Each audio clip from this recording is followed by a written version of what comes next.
My name is Mayah Williams. I am a daughter, sister, and friend, first and foremost.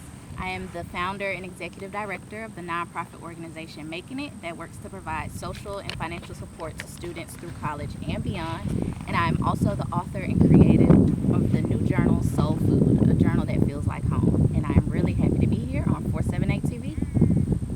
Mayah Williams, we got Mayah Williams in the building. Yeah. 478 TV, man. I appreciate you giving me some time. You know, it's been a long time in the making.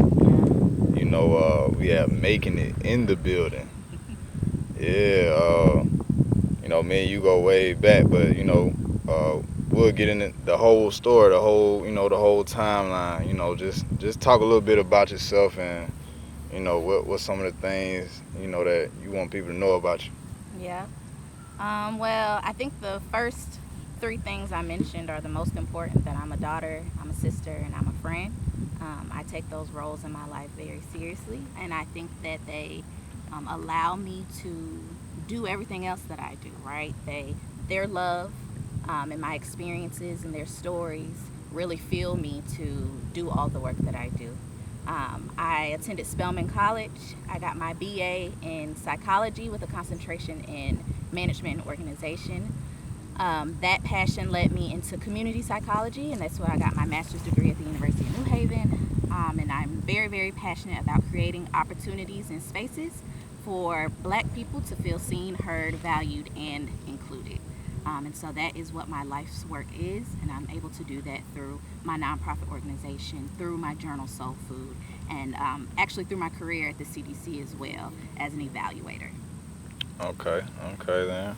You know, talk about like where you originally are from. Where did you grow up?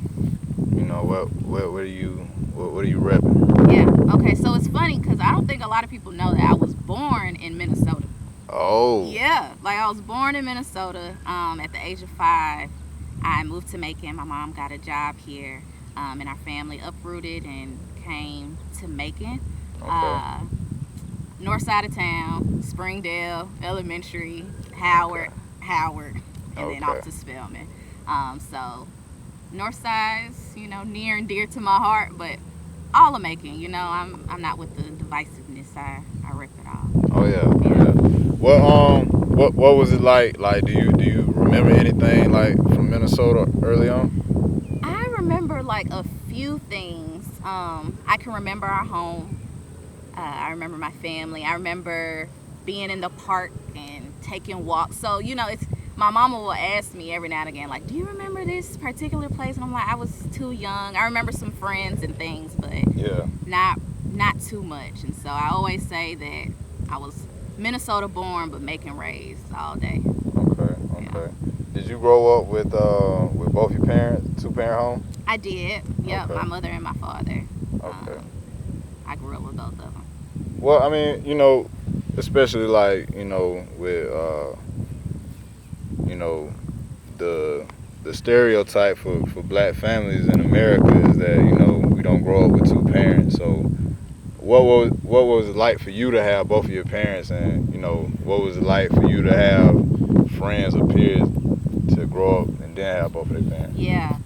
So I can acknowledge that I'm fortunate to have both of my parents in the household. Not saying that anybody who doesn't is unfortunate, but I do understand the benefits of having a 2-parent household. Mm-hmm. So it was, I mean, it was good, I guess. Like, you know, I received love. It's good to have love from 2 different adults, right? Yeah. And so both of my parents play very different roles. My mom is my role model. So, like, everything that she does, I have aspired to do, right? Like, she's always been very motivated. She's always worked extremely hard. Mm-hmm. And she's always been a great mother. And so to be able to balance all of that, I can remember that being amazing to me growing up. Like, wow, women do a lot. You know, that's a lot to carry. And so I'm always motivated by that. And then my father is just my encourager.